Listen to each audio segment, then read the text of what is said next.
Hi, welcome to the notes for 5-1. This is an introduction to inverse functions. I'm attempting to recreate this lesson on video for those of you who've been absent. I know some of you can't help it that you've had to be absent a lot lately, so because we're nearing the end of the semester, it's important that you're getting these lessons so that you can understand the work and finish out the semester strong. I'm going to attempt to recreate the lesson here so that you have something that you can go from. All right, I'm going to start out here just reading this because I like the way that this lesson is described here in the first paragraph. It says, "Have you ever heard the expression, 'She knows it forward and backward,' to describe someone who understands an idea deeply? Often, being able to reverse a process is a way to show how thoroughly you understand it. Today you will reverse mathematical processes, including functions. As you work today, keep these questions in mind. How can I undo it? And how can I justify each step?"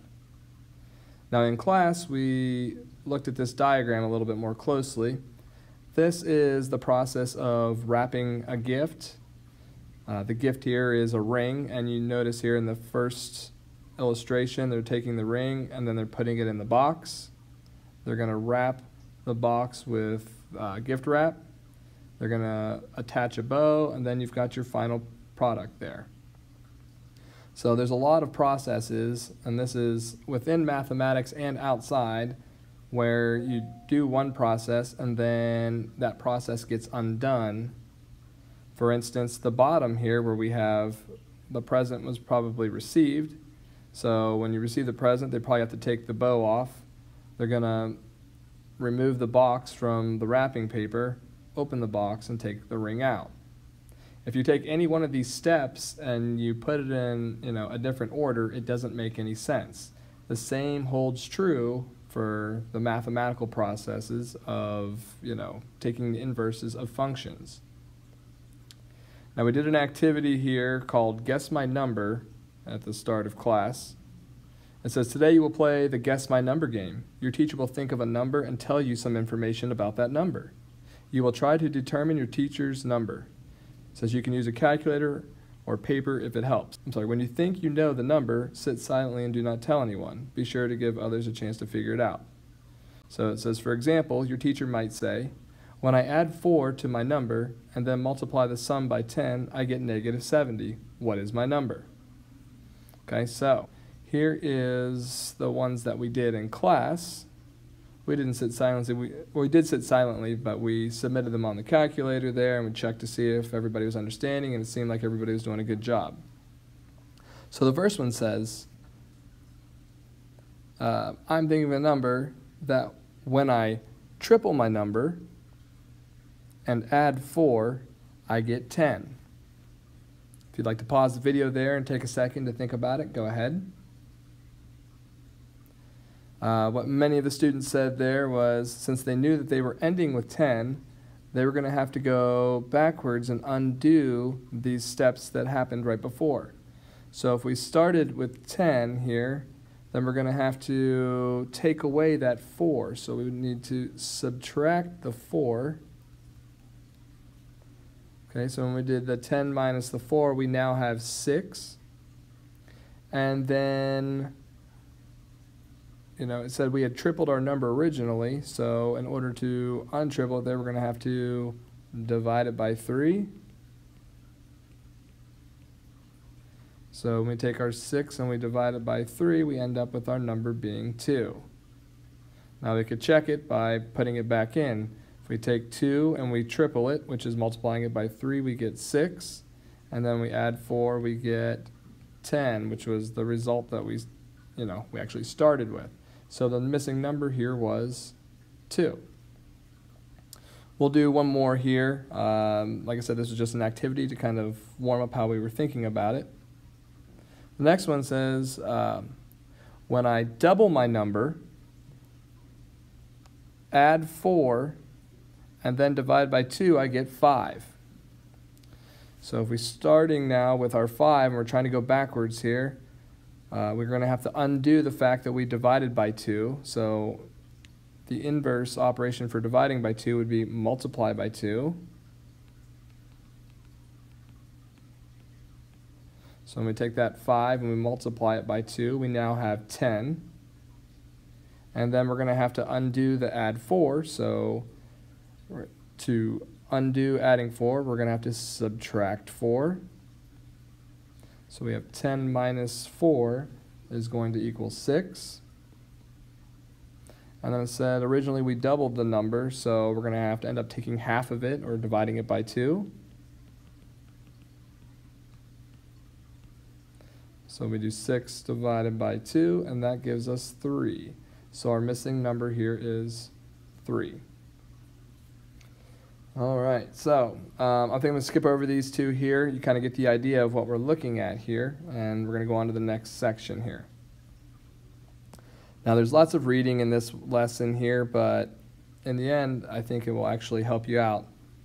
So I'll read it to you, or you can pause it, read it yourself, and then fast forward through what I have to say. So 5.2, a picture of Anita's function machine is shown at right. When she put 3 into the machine, 7 came out.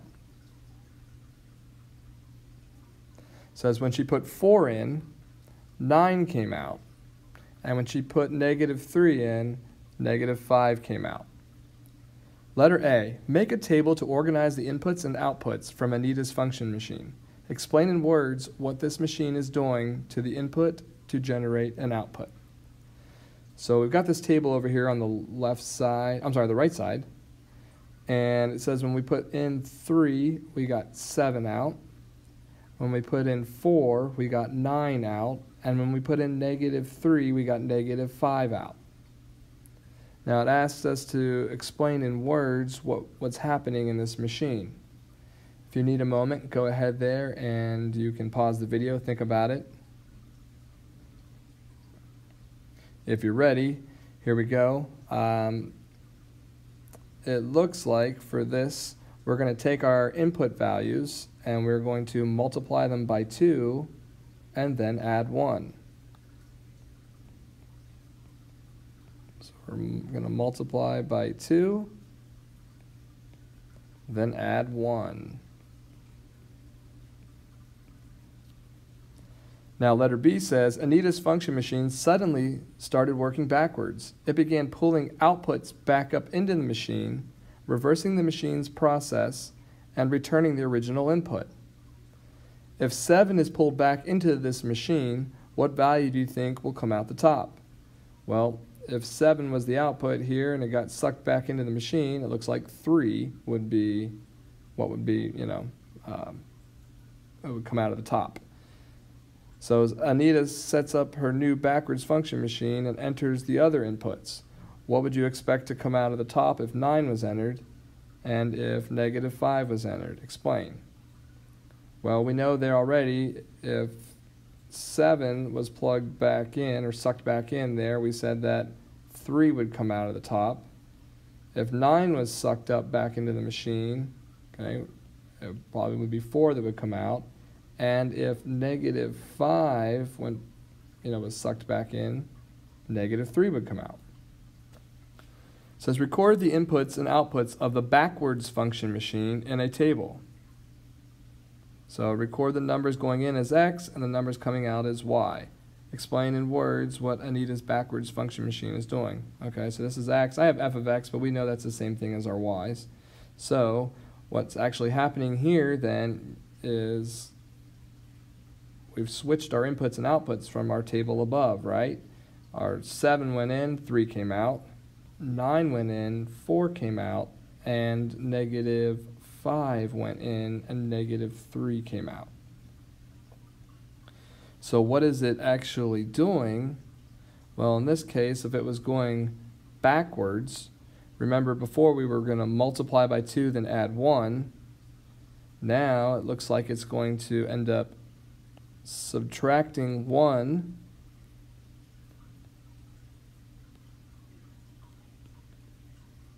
then it's going to divide by 2. Right, so if I take 7 there and I subtract 1, I get 6, and then 6 divided by 2 is 3.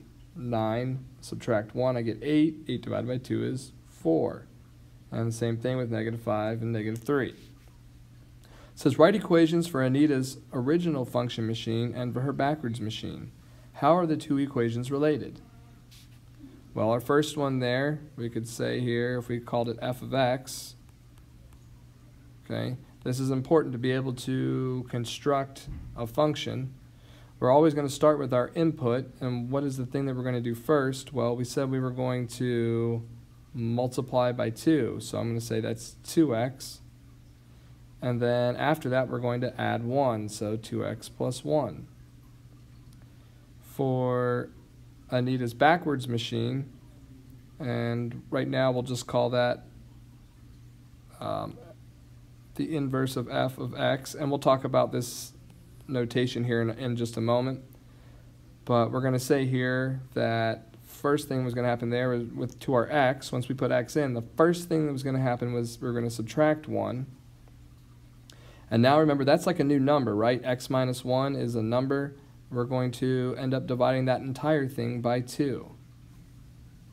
So how are these two equations related? Well, they are going to undo each other, which is what we will call inverse functions. These are inverses. All right, let's move on to the next one. It says the function machine at right follows the equation h of x equals 5x plus 2. If the crank is turned backwards, what numbers should be pulled up into the machine in order to have 4 come out the top? Well, how can we figure that out, right? We don't know what the original output is here, but if we take this 4 that's the input and we put it in and do h of 4 is equal to 5 times 4 plus 2, we should end up with our output there being 22. So 22 is that value that's going to be sucked back up into the machine to get 4 out of the top. Letter B, Kiko wants to build a new machine that will undo what h of x does to an input. It says, what must Kiko's machine do to 17 to undo it and return a value of 3? Okay, well, if 17 is what we were going to end up getting out, okay, you're going to think about, we're going to have to undo these here. So normally that machine is going to multiply by, it's going to multiply by 5 first, but then add 2 afterward. Now that's our original. If we were going to undo this, we're going to have to undo it backwards. So our actual answer that we're looking for here is going to be subtract 2, right? We got to undo this one first, the last thing we did, and then we're going to have to undo the first thing that we did, which was multiply by 5. The inverse operation for that is to divide by 5.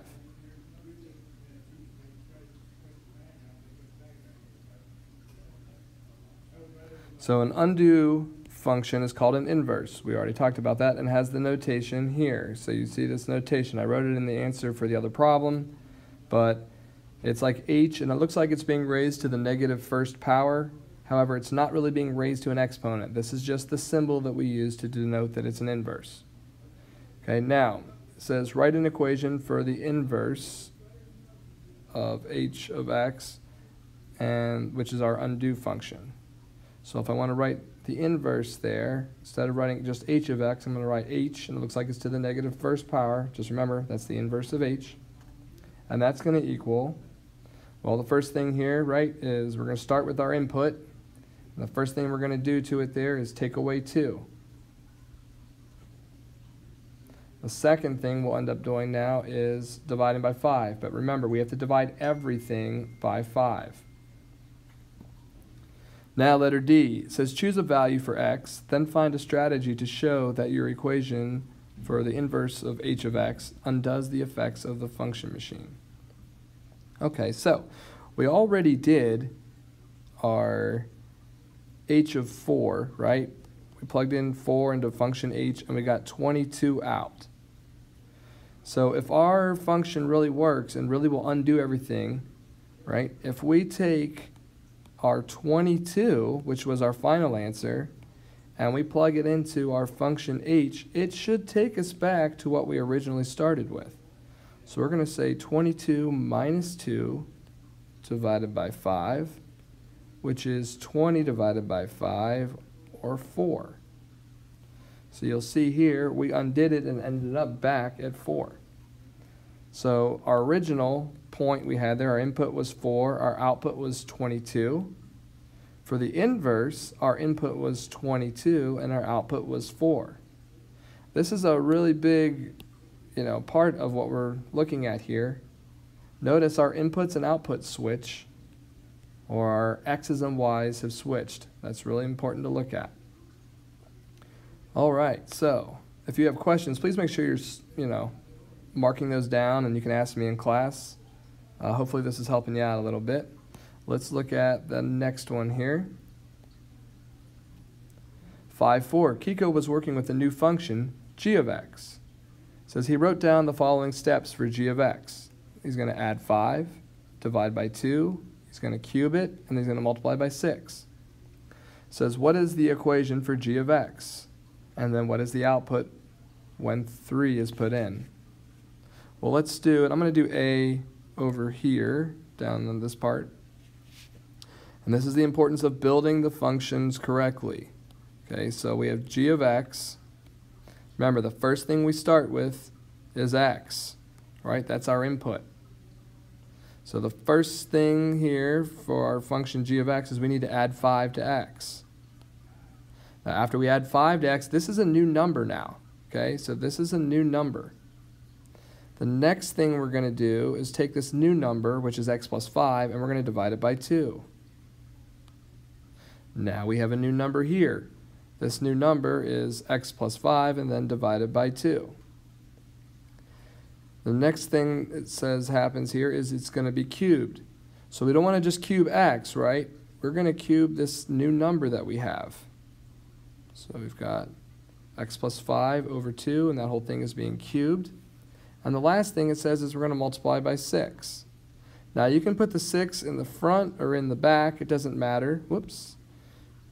Because order of operations, you're going to start on the inside and work your way out. So the last thing you'll do is be multiplying by 6.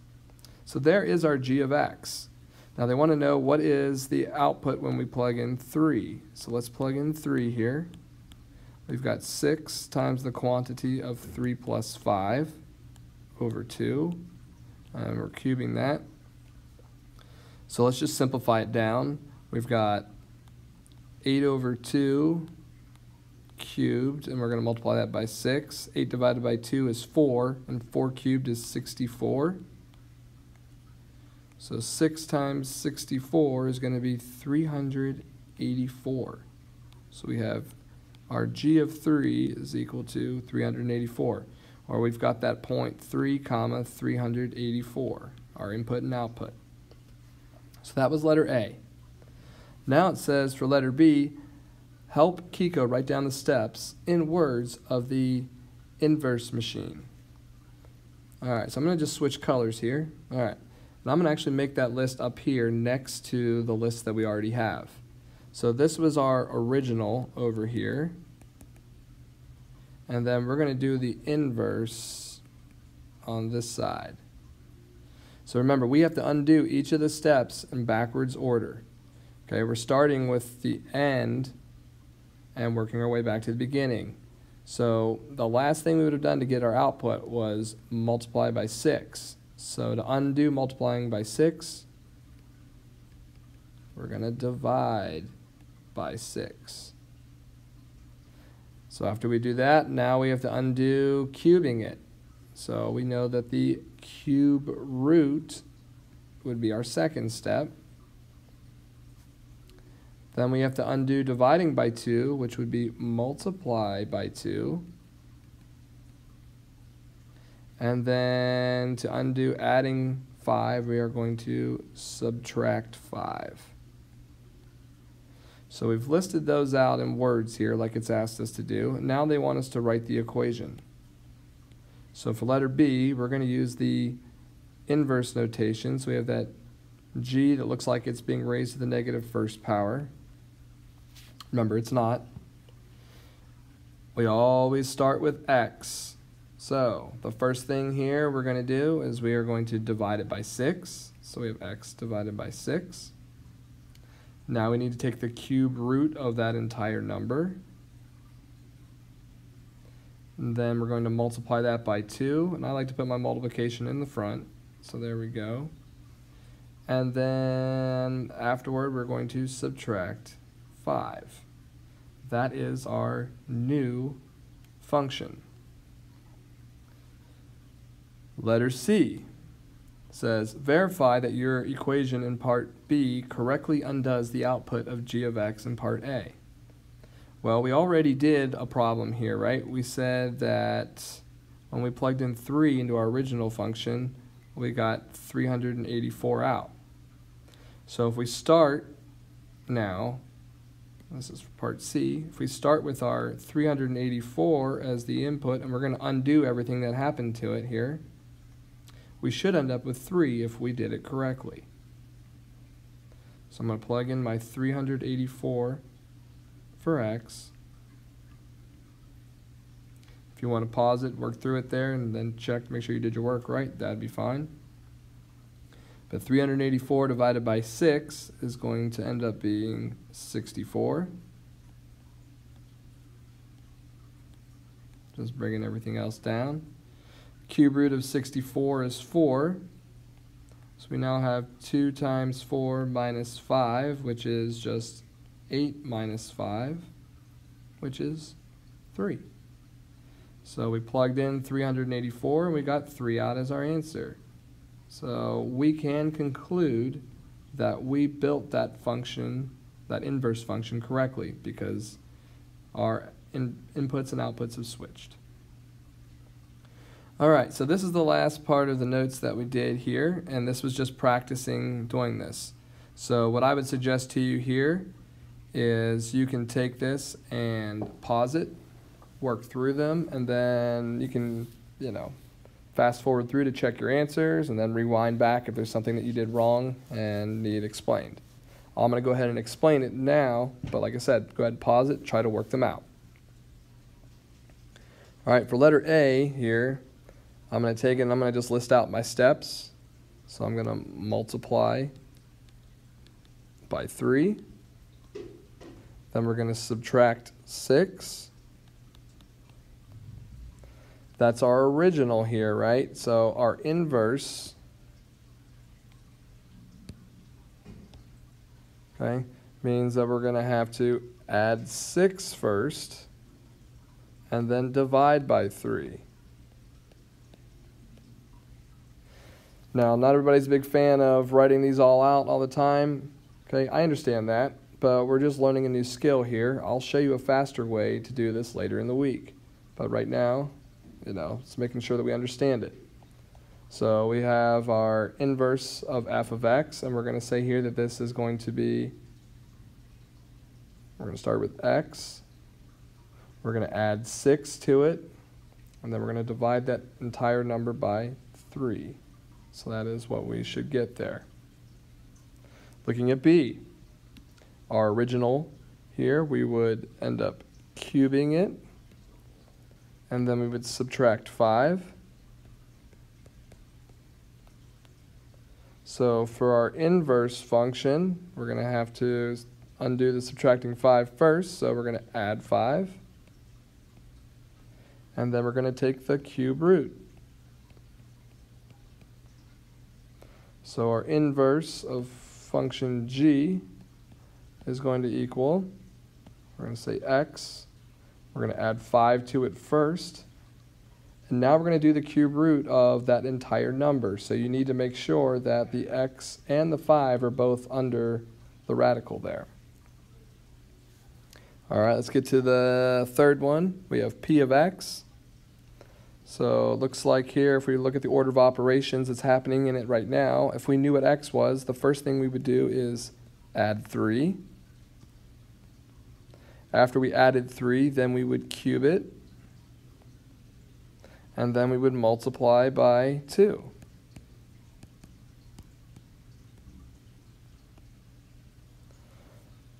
To undo it, Well, we're going to have to undo multiplying by 2 first, so we're going to divide by 2. Undo the cubing, we're going to do the cube root. And then to undo adding 3, we are going to subtract 3. Let's build it here. We're going to have the inverse of function p of x is going to equal, we're going to take our x, we're going to divide it by 2. We're going to take the cube root of that. And then we're going to subtract 3 afterward. Make sure that 3, that minus 3, is not inside the radical. All right, last one. Letter D here. We've got t of x. So if we knew what x was, we would subtract 4. We would then multiply by 10. And then we would divide by 3. So to do our inverse, we're going to take it here, and we're going to undo dividing by 3, so we're going to multiply by 3. Then we're going to divide by 10. And last, we are going to add 4. So to build that, we're going to have the inverse of t of x is going to equal, we're going to start with x. First thing we'll do is multiply it by 3. Divide this new number by 10. And then we're going to add 4. All right, this is as far as we went in the notes for this section on 5-1. Okay, this is an introduction to inverses. If you have questions, please make sure you ask me in class there. Otherwise, thank you for watching.